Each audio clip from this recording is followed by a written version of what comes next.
একবার ভাবো, আল্লাহ যদি শুধু মানুষকে পৃথিবীতে পাঠাতে চাইতেন, তাহলে এই কোটি কোটি গ্রহ, নক্ষত্র, গ্যালাক্সি এগুলো দরকারি বা কী ছিল?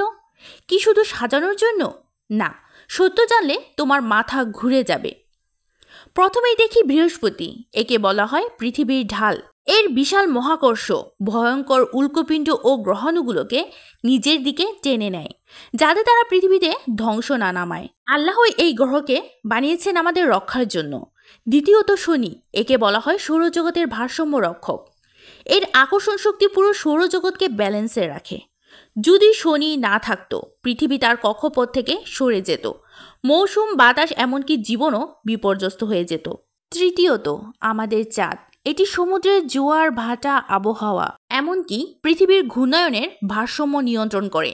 চাঁদ না থাকলে পৃথিবীর আবহাওয়া এতটা উগ্র হয়ে যেত যে মানুষ টিকে থাকা প্রায় অসম্ভব হতো। নিশ্চয়ই আল্লাহ বলেন, তিনি কিছুই নিরর্থক সৃষ্টি করেননি। অর্থাৎ আসমান থেকে শুরু করে ক্ষুদ্রতি ক্ষুদ্র কণাও সবকিছুতে রয়েছে আল্লাহর হিকমত, জ্ঞান ও উদ্দেশ্য।